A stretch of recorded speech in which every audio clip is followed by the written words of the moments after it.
42 años, chofer, con historia de estreñimiento, o sea, todos los factores condicionantes, ¿no?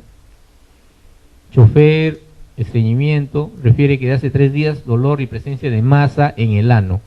Al examen, masa equimótica anal de más o menos 2 centímetros de diámetro, ahora 6, ¿no? ¿Cuál es el diagnóstico? Plicoma. El plicoma es como una cicatriz, ¿no? ¿Cierto? No da dolor, es como una verruga.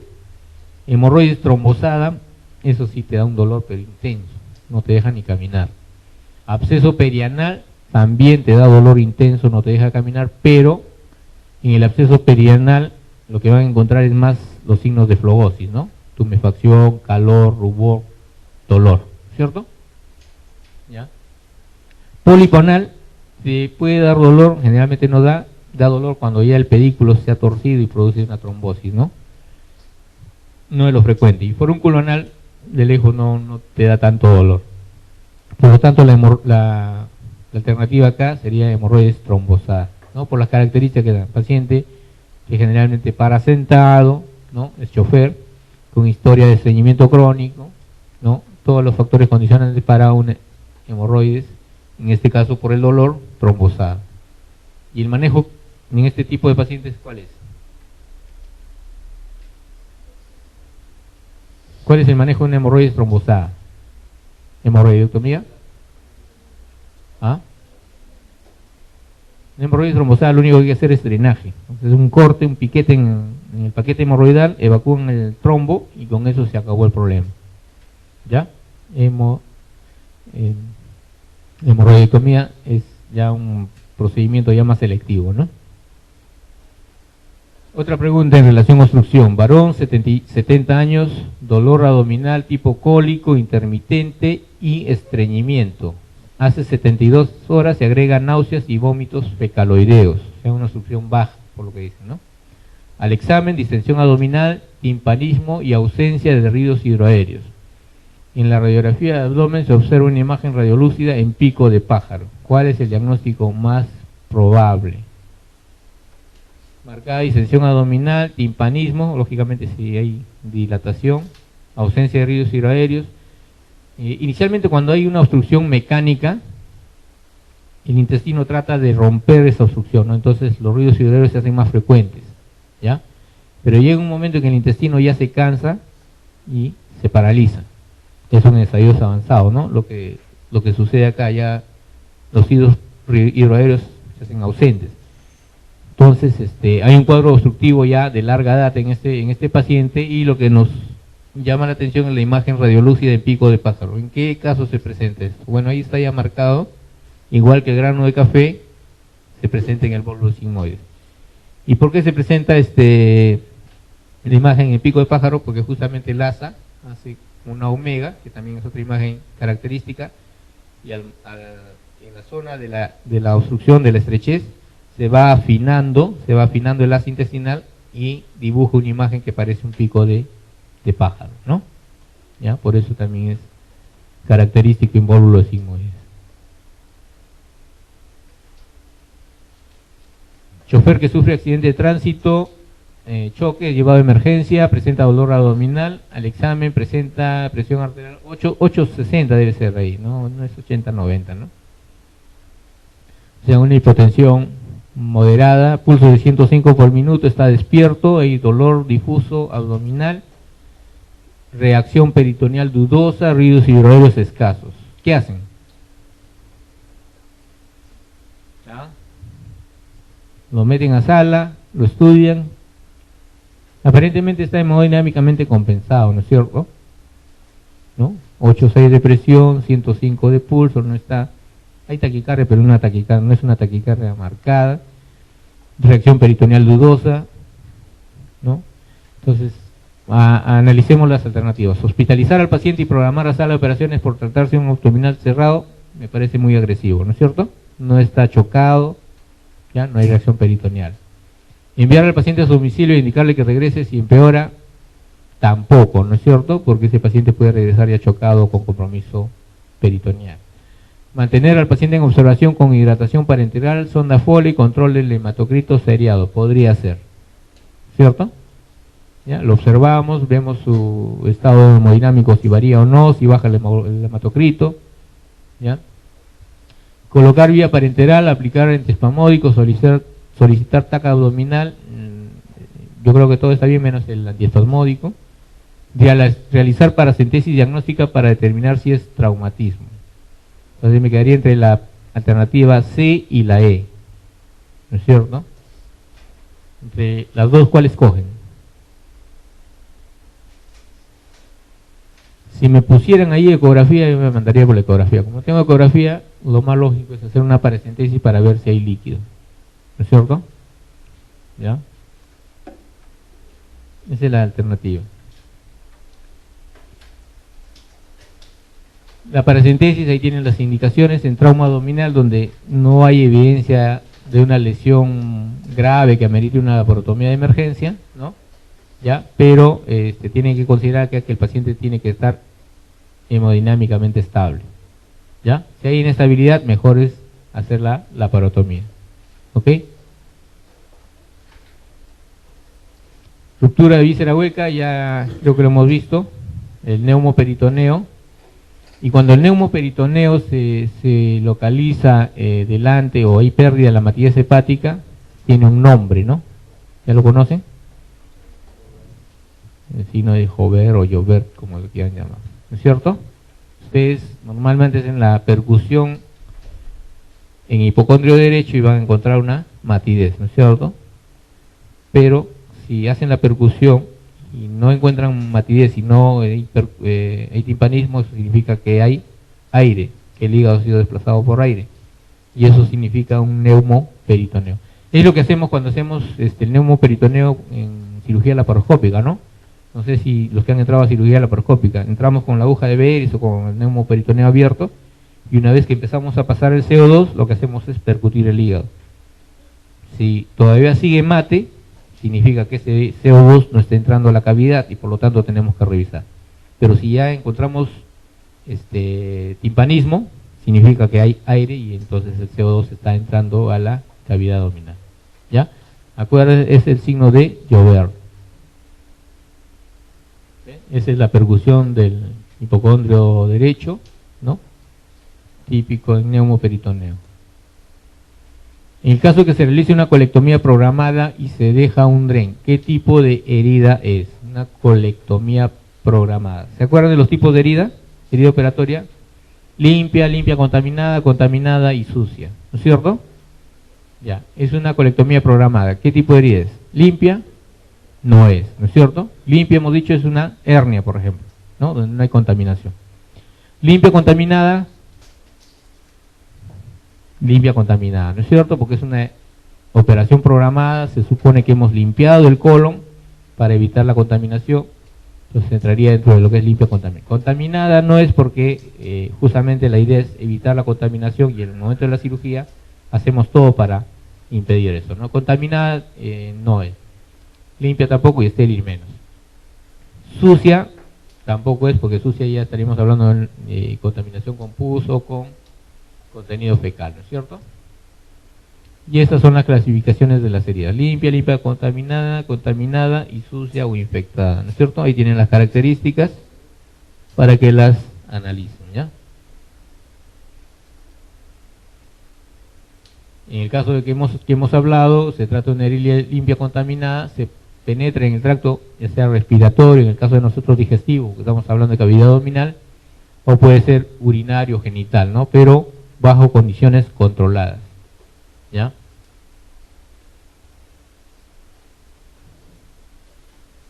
Y la herida contaminada, generalmente donde falla la técnica, hay una contaminación con el contenido intraluminal del intestino, ¿no? Y por lo tanto el riesgo de infección de la herida operatoria es mucho mayor, ¿no? Entre 10 y 20%. Y la sucia, pues ya aquellas en donde hay gran contaminación, un traumatismo abdominal abierto, donde el epiplon ha salido, se ha contaminado con tierra, o de repente hay una perforación del colon y todo el material fecal ha invadido la cavidad. En esos casos estamos hablando de una herida sucia, ¿ya?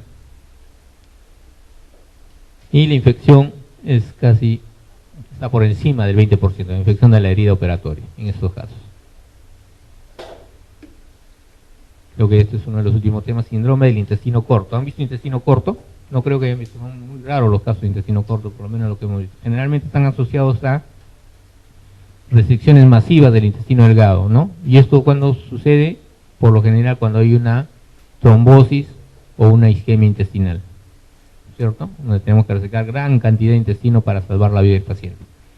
Salvamos la vida del paciente, pero el paciente se va a quedar con un intestino sumamente corto, ¿no? Entonces, estos pacientes van a ser problemas de nutrición, porque no van a poder asimilar el contenido de alimentos que le damos, ¿no? Porque tienen un intestino muy corto, ¿no? De tal manera que no asimilan. Entonces, ¿cuándo se presenta el síndrome de intestino corto? ¿Qué opinan? ¿Cuando se reseca más del 7.5% del intestino? ¿Cuando se reseca todo el yeyuno? ¿Cuando se reseca todo el ilion? ¿Cuando en la resección se incluye la válvula ileocecal? ¿O al resecar el 70% o más del intestino? ¿Cuál?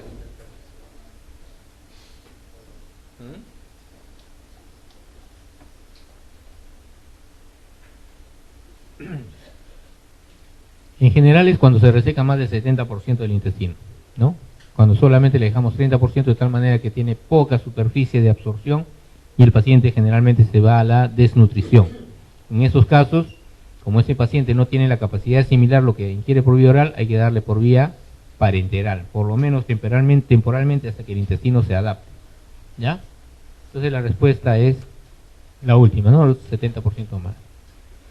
Aquí tienen algunos conceptos. La longitud normal del intestino delgado es de 300 a 850, o sea, 3 metros a 8 metros y medio más o menos, dependiendo del método que se utilice, ¿no?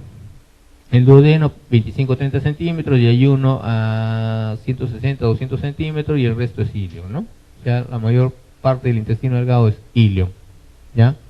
Que es donde se realiza la absorción de los nutrientes, ¿no? Entonces no es lo mismo resecar Y1 que resecar ilio, ¿ya? Entonces el síndrome de intestino corto se va a producir cuando hay una resección de más del 70 al 75% o la longitud del intestino remanente es menos de 200 centímetros, o sea, menos de 2 metros, ¿ya? Nosotros hemos tenido casos de pacientes en los cuales se le ha dejado apenas 50 centímetros de intestino delgado a partir del ángulo de Treitz.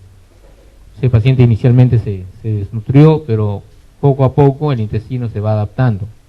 Ya generalmente son incompatibles con la vida si es que no se da nutrición parenteral, pero en algunos casos pueden lograr una buena adaptación y por lo tanto salir adelante, ¿no? Siempre y cuando se respete la válvula ileocecal, que es otro factor que ayuda a controlar o a retener el tránsito intestinal, ¿no? Grado de hemorroides creo que ya lo hemos visto. El grado 2 son las que se reducen espontáneamente, ¿no es cierto? Grado 3 las que requieren de la manipulación. La técnica de reparación de la hernia inguinal directa que utiliza el ligamento de Cooper se denomina, ¿se acuerdan? McVeigh, ¿no es cierto? Es para hernias directas, ¿ya? Y Bassini es para las indirectas. Pero esto ya es historia, ya no se utilizan. ¿Por qué? Porque estas dos técnicas se asocian a una tensión de los tejidos, ¿no? Yo tengo que bajar el tendón conjunto, llevarlo hasta el ligamento inguinal y prácticamente lo estoy forzando. Y eso generalmente lleva a recidivas de la hernia. De tal manera que ahora ya no se utilizan estas técnicas y lo que se utiliza ahora es la técnica de Lichtenstein, ¿no? Que es la hernioplastía sin tensión. Se coloca una malla y se libera de tensión a los tejidos, ¿ya? Acá un resumen de la técnica de McVeigh, ¿no? Es en hernias directas, grandes o recurrentes, ¿no? Ya, acá dice sutura sin tensión del tendón conjunto al ligamento de Cooper, pero en realidad acá lo que hacemos es forzar los tejidos y siempre se produce un grado de tensión, mayor o menor, pero siempre hay tensión. Ya, por lo tanto ya no está indicado. Vean acá, este es un esquema, el ligamento inguinal acá, este es el cordón espermático tirado hacia abajo, el tendón conjunto acá, que normalmente debería estar a este nivel aproximadamente, entonces tenemos que bajarlo para juntarlo al ligamento de Cooper, de tal manera que esto produce una tensión acá de los tejidos, ¿no? Y por lo tanto, estos puntos van desgarrando progresivamente los tejidos y se puede producir una recidiva de la hernia a ese nivel, ¿no? Porque esos puntos van cortando los tejidos. Nuevamente con obstrucción intestinal, las características del dolor abdominal en intestino delgado, ¿cuál es? Cólico, sordo, cólico, definitivamente es cólico, ¿no es cierto? Dolor tipo cólico. Periódico, constante, permanente o intermitente, ¿cuál de ellos? Intermitente, ¿no? Porque va, viene y va, ¿no? Es intermitente, ¿no? Es cólico e intermitente. ¿Ya? Esa es la característica del intestino delgado, ¿no? Como le decía al inicio, en la obstrucción, el intestino trata de romper la obstrucción y por lo tanto aumenta la frecuencia del peristaltismo y eso es lo que produce el dolor, ¿no? Se produce una lucha ahí, cada vez que viene el peristaltismo se choca contra la obstrucción y eso produce dolor, ¿no? Pasa el peristaltismo, se relaja el intestino, calma y nuevamente viene otra onda peristáltica y nuevamente el dolor, ¿ya? Esto para que lo revisen los tipos de dolor: tipo cólico, el que hemos descrito, el tipo constricción, el tipo de distensión que es progresivo por la distensión misma de las asas, y el inflamatorio que está asociado a cuadro ya de peritonitis, ¿no? Por eso van a encontrar un Bloomberg positivo, ¿no? Acompañado de cuadros de peritonitis, infeccioso o inflamatorio. En hernias, en la actualidad, la técnica quirúrgica más recomendada para reparar hernias inguinales directas, ¿cuál es? Ya lo hemos mencionado, Lichtenstein, ¿no? Sutura sin tensión. Acuérdense eso de la tensión, ¿ya? McVeigh y Bassini producen tensión y por lo tanto ya no se utiliza. Lichtenstein es poner el parche, nada de tensión, es la más recomendada. Y acá se utiliza la malla como un parche, ¿no? La técnica es bastante similar a la de McVeigh, se fija la malla al ligamento inguinal y hacia arriba el tendón conjunto, se bordea el anillo inguinal interno, como vamos a ver, vean acá está el cordón espermático, recuerden acá estaba el ligamento inguinal o está el ligamento inguinal, sobre eso lo fijamos la malla y luego a todo lo que es la pared posterior o el piso del conducto inguinal, que es esto, ¿no? ¿Qué es lo que forma el piso del conducto inguinal? ¿Se acuerdan? ¿Ah? El triángulo de Hasselbalch está por acá, ¿no es cierto? Acá están los vasos epigástricos, acá está el anillo inguinal profundo, los vasos epigástricos saldrían por dentro del anillo inguinal profundo, van aquí, acá está el ligamento inguinal y acá está el recto abdominal, ¿no? Entonces este es el triángulo de Hasselbalch, pero ¿qué es la estructura que forma el piso del conducto inguinal? O sea, por donde salen las hernias directas. ¿Cuál? Fascia transversalis, ¿no es cierto? La fascia transversalis. Ese es el piso y el techo lo formaría el oblicuo mayor, ¿no es cierto? Entre el oblicuo mayor y la fascia transversalis está el techo y el piso del conducto. Y a los lados, el tendón conjunto acá y el ligamento inguinal abajo. ¿Está bien? Esos serían los límites del conducto inguinal. ¿Ya? Entonces, cuando hablamos de hernia directa es deficiencia del piso del conducto inguinal, que es la fascia transversalis, ¿no? Y cuando hablamos de hernia indirecta es debilidad acá o dilatación del anillo inguinal profundo, ¿no? Por donde va a salir el conducto peritoneo vaginal. ¿Ya?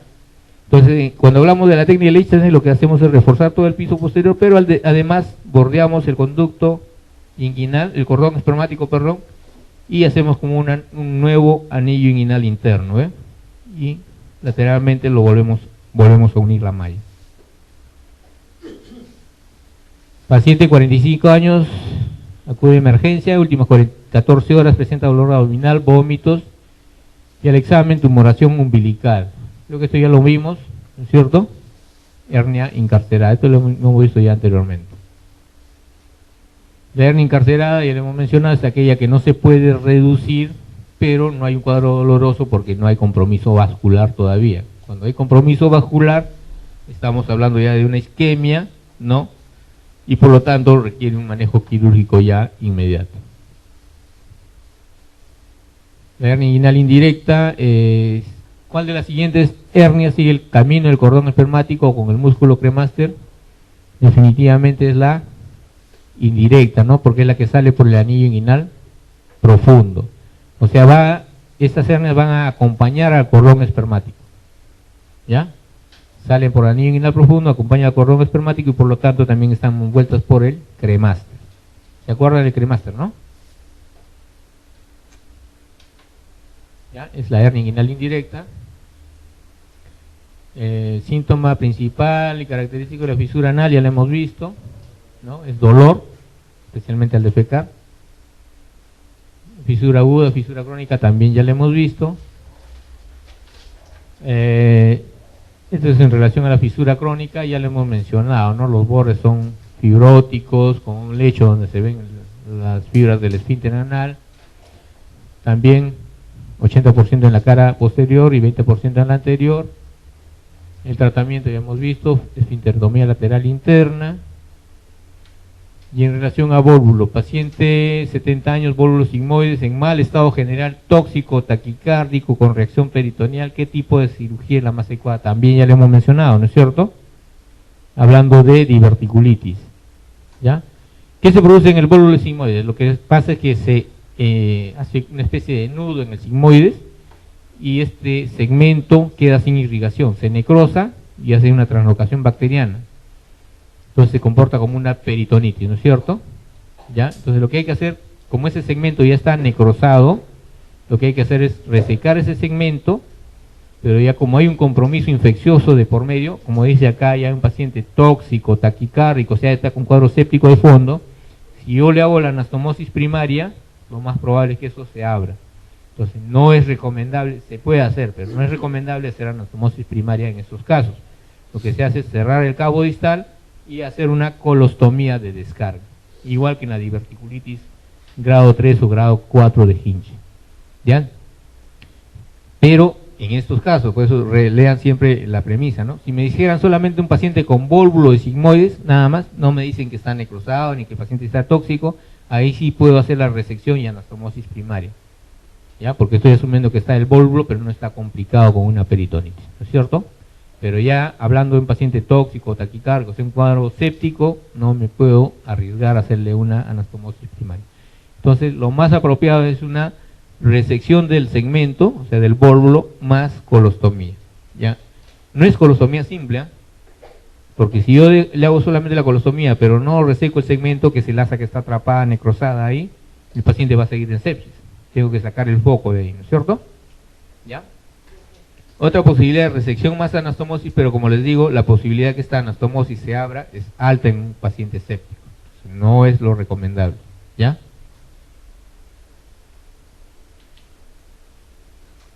La respuesta. Paciente varón, 60 años, diagnóstico de hernia inguinal directa. ¿Cuál es la estructura anatómica afectada? Ya le hemos mencionado. ¿Cuál es? Fascia transversalis, ¿no? Pero creo que acá me han puesto otra alternativa, que es el oblicuo mayor. El oblicuo mayor no tiene nada que ver con la hernia, ¿no es cierto? Es el techo prácticamente del conducto. Entonces ahí la respuesta correcta es fascia transversalis, ¿ya?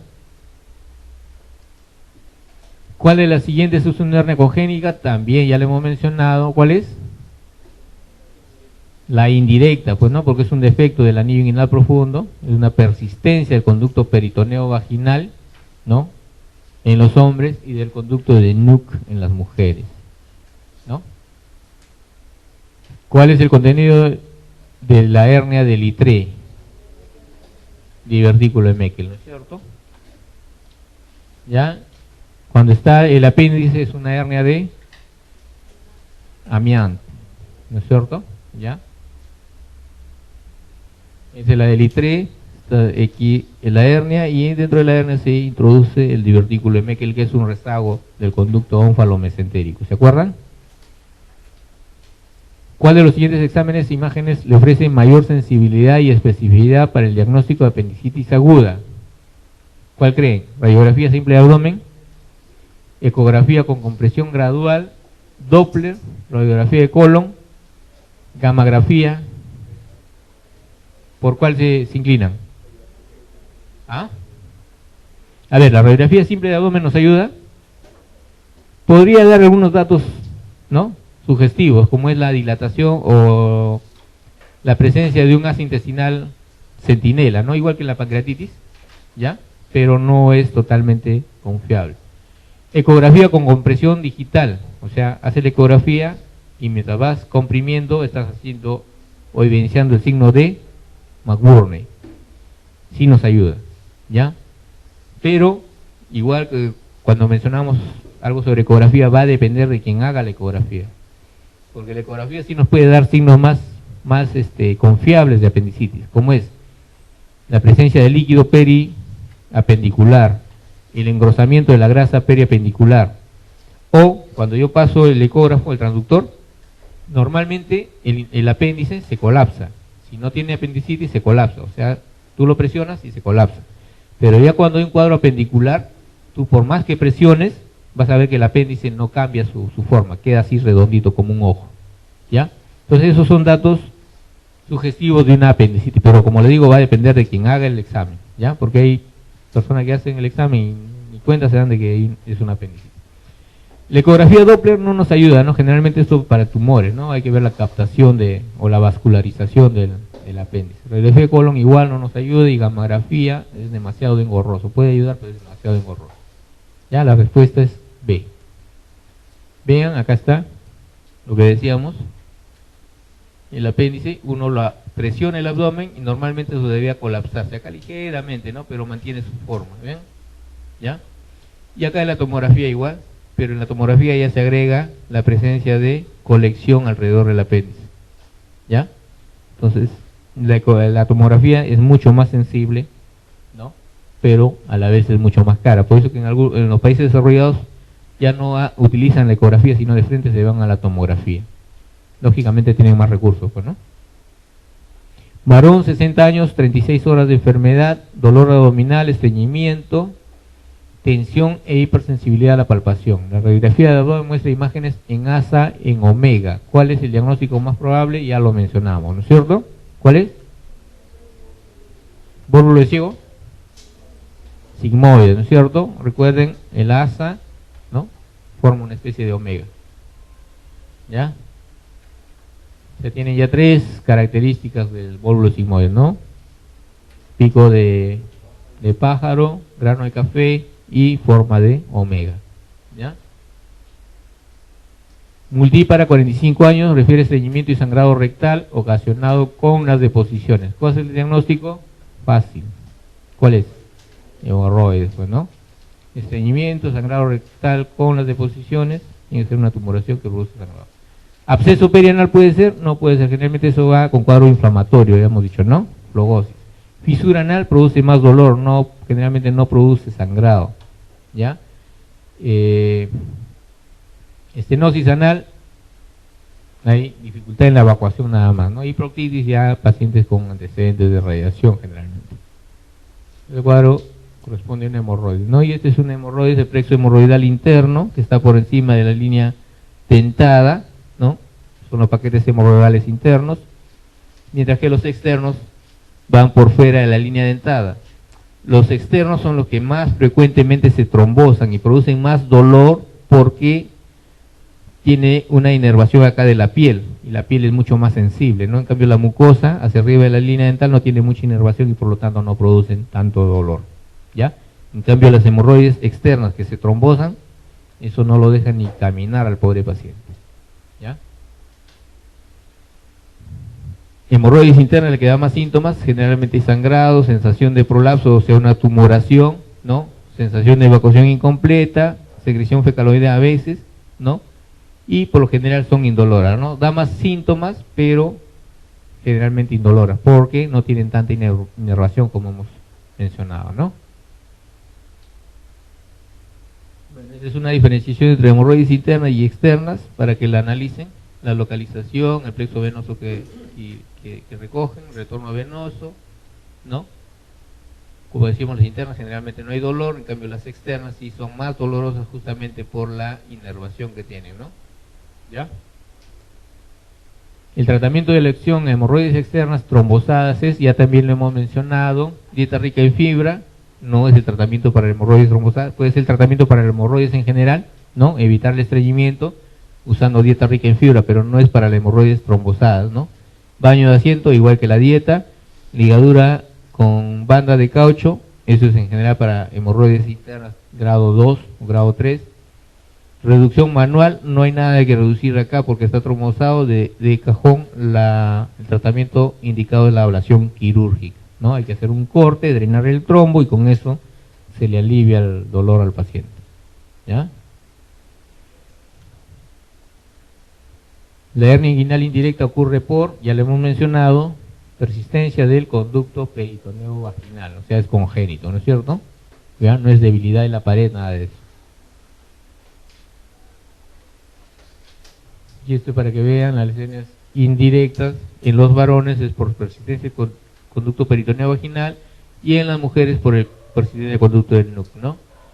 En los varones va a acompañar al cordón espermático y en las mujeres, ¿a qué acompaña? ¿Cuál es el equivalente del cordón espermático en las mujeres? El ligamento redondo, ¿no es cierto? ¿Ya? Por eso que dicen a veces cuando manejas una hernia indirecta, tú puedes llevarte el ligamento redondo y no pasa nada, ¿no? O no pasa casi nada. Pero en varones, si tú te llevas el cordón espermático, lo vas a dejar con una, por lo menos, infertilidad parcial al pobre paciente, ¿no? Entonces por eso hay que tener más cuidado en los varones. ¿Cuál es la complicación más grave de la apendicitis aguda? Tiene que ser el estadio más grave, pues, ¿no? El estadio, perdón, la fase más avanzada, ¿no? Que es peritonitis, ¿no es cierto? Perforación con peritonitis. ¿Puede producir obstrucción intestinal? Puede producir, ¿no? Flemón periapendicular con plastrón, generalmente estos incluso requieren, algunos indican manejo médico cuando está formado el plastrón, ¿no? O sea, no es tan crítico. Tromboflebitis portal, esto sí es sumamente grave, ¿no? Porque el apéndice, recuerden, la mesentérica recoge toda la sangre del intestino y la mesentérica superior va a recoger la sangre venosa del apéndice que está infectado y por lo tanto va a recoger también los gérmenes. Y estos gérmenes van a alcanzar la vena porta y por lo tanto van a llegar ¿a dónde? ¿A dónde llega la vena porta? Al hígado, ¿no es cierto? Entonces, si esa sangre llega con la vena porta al hígado, va a prácticamente sembrar todo el hígado y va a producir abscesos hepáticos. Esta era la causa de muerte antiguamente, antes de que se desarrollen los antibióticos, la cirugía, la anestesia, etcétera. La mayoría de pacientes que hacían apendicitis moría por esto. Actualmente ya con todo eso que hemos mencionado, ya se salvan, ¿no? Pero esto actualmente es la complicación más grave, ¿no? Peritonitis generalizada por perforación libre, ¿no?